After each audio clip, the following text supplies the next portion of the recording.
Clima tenso no São Paulo. Após a derrota por 2-0 para o Vitória, Roger Machado não escondeu a frustração na coletiva. E o que ele disse chamou a atenção de todo mundo. Será que o trabalho já começa pressionado? Fica comigo porque você vai ver tudo agora. Comenta aqui embaixo a sua opinião. E já se inscreve no canal e deixa o like para não perder nenhuma novidade do futebol. Agora fica com a coletiva completa do Roger Machado. Boa noite a todos. Vamos dar início à entrevista coletiva com o técnico Roger Machado após a partida do São Paulo contra o Vitória no Barradão. Roger, boa noite. Boa noite. Você habitualmente é sempre um cara muito tranquilo à beira do campo, você pouco se exalta, mas hoje especificamente nos lances dos 2 gols do São Paulo, não que você tenha ficado muito nervoso, mas a gente te percebeu ali como uma irritação particular, especial no primeiro numa bola parada e no segundo numa jogada até de um contra-ataque do Vitória, já que o São Paulo teve mais posse de bola. Você pode explicar pra gente pontualmente aonde foram os erros do São Paulo nos 2 gols que levaram a derrota hoje? Obrigado. É difícil você dizer numa derrota do que você conseguiu atuar bem grande parte do jogo, né? A gente controlou a equipe do Vitória no primeiro tempo inteiro, né? Criamos as melhores oportunidades, mas falhamos, né, numa segunda bola de bola parada, né? Uma jogada que a gente sabia ou a gente sofreu um contra-ataque ou teria, né, uma jogada de bola parada do adversário, que seriam as formas mais claras que talvez o adversário fosse conseguir levar vantagem, né? Então, ali a minha exaltação um pouco mais clara ali foi por causa disso, né? Eu sou calmo de fato, né? Mas às vezes, né, eu também fico um pouco mais exaltado, mas nada que comprometa ali, né? Eu tenho que estar sempre concentrado para extrair as melhores questões e passar para os atletas, né? Do jogo, o que falar de um jogo, né, que a gente controla bem o adversário, toma um gol de bola parada e depois toma um gol de contra-ataque, né? E no momento que a gente já estava, que eu abri o time mais, né, mesmo com a menos, a gente dominou o Vitória, né? Não finalizamos tanto a meta porque eles concentravam 8, 9, 10 jogadores atrás da bola e naturalmente você sofre os contra-ataques, né? E um desses ocasionou, né, numa saída da linha, né, e por consequência um desequilíbrio que gerou o segundo gol, né? São ensinamentos que tem que ficar, foi o que eu falei para os atletas, tem batalhas que você ganha e perde, mas você precisa saber porque perdeu, né? Entender que, né, se você está bem na partida, você tem que ferir o adversário, tem que sair na frente do placar, que a gente sabia que, né, pelo ambiente, né, isso ia nos dar mais campo, mais tranquilidade para jogar.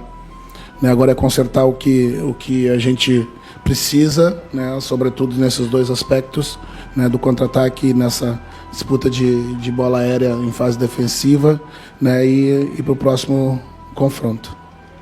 Roger, boa noite. Gabriel Sarque, bancada tricolor. Queria te perguntar a respeito do meio de campo. Desde o seu primeiro jogo contra a Chapecoense, a gente já apontava, né, enfim, você comentou também em relação à importância de ter o Marcos Antônio como meia criativo. Hoje ele jogou do lado do Daniel e ainda no momento da segunda etapa após a expulsão, ele ficou sozinho pelo meio para tentar construir. Queria que você explicasse um pouco como é que você enxerga essa construção do meio, pensando naquilo que a gente comentou depois do jogo contra o Palmeiras, que quando o time tem pouca possibilidade pelo meio, ele acaba recorrendo ao chuveirinho. Eu não vejo uma similaridade dos eventos, dos cruzamentos daquele momento para esse, né? Porque para mim são questões diferentes. Hoje tendo os pontos abertos, eu tenho combinações pelo lado, né? O adversário se vai todo para dentro da área, né? E por vezes ou sobra o cruzamento ou o chute de média distância, né? Então, mas é que toda e qualquer observação ele fica prejudicada depois da inferioridade de um jogador, né? E ainda mais né, quando ali pelos 35, acho que foi quando eu tirei o Daniel, né, para colocar né, o Luca aberto e trazer o Arturo para dentro. Naturalmente você fica um pouco mais frágil no meio, né? Mas era uma aposta em função que a gente tinha um relativo domínio ali, o adversário estava nos machucando nos contra-ataques, né? E foi num desses que aconteceu o gol, né? A importância do Marco, o Daniel no meio, ela é muito importante, mas, né, também com a figura do Bobadilla que não pôde estar hoje, né, a gente também tem um peso diferente, né? Não tive a presença do Pablo, né, que infelizmente se machucou, né? Mas novamente, né, a derrota a mim não passou por uma má atuação, né? né? Passou por questões pontuais, né? Tanto defensivas como, né, a nossa incapacidade de, na criação das oportunidades, e convertê-las em gol.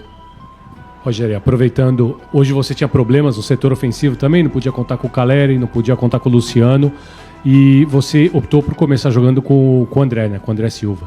Como é que você vê a formatação desse ataque? Hoje, por exemplo, o Ferreirinha tinha uma marcação dobrada, muito do que ele fez por conta do que ele tinha feito contra o Cruzeiro, parece que existia uma atenção especial do Vitória ali. Como é que você vê um provável substituto, por mais que, por exemplo, o Gonzalo Tapia não seja um centroavante nato, mas já jogou nessa posição, como é que você vê um substituto para o Caleri, se é o André Silva, está na frente nessa disputa com o Tapia, como que está ali a relação entre os dois? Não, o André tem características semelhantes ao Caleri. Um jogador de área, né, que tem boa finalização, né, a diferença do o André é canhoto.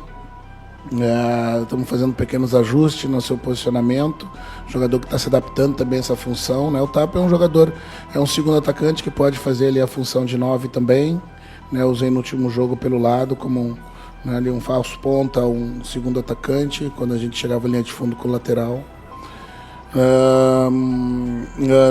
A dobra de marcação do lado, né, na minha opinião, ela aconteceu, mas não impediu da gente criar, né? A gente criou bastante, né, com as alternativas de ultrapassagem do lateral por dentro, né, de infiltração, né, quando o meu ponta atrás para dentro da drible, a gente tem a bola em profundidade com o André, teve com o Cauli, teve várias oportunidades, sobretudo no primeiro tempo até a expulsão. Uma pena, a gente sente muito, né, uma derrota que a gente tem que saber digeri-la bem, né, em função de todo o contexto. Roger, ainda a respeito da parte defensiva, a gente notou que na pausa, na primeira etapa, para hidratação, houve uma conversa entre o Alan Franco e o Danielzinho, né, mais acalorados, os dois tentando ajustar um pouco o meio de campo. E aí, em cima disso, queria te perguntar a respeito do gol da bola parada do Vitória. Né, o que você tira também de aprendizado quanto ao coletivo de um gol, que foi o lançamento na intermediária ali, com um passe livre para o gol do zagueiro, né? O quanto você acha que isso é algo ajustável pensando no seu dia a dia? Na verdade, o cruzamento ele foi para trás da linha, né? Não foi um cruzamento na frente da linha, né? E quando a linha se preparou para entrar, para defender a área ali, perto da marca do pênalti, a bola foi para trás, né? E por isso pegou um dos jogadores que não entrou junto com a linha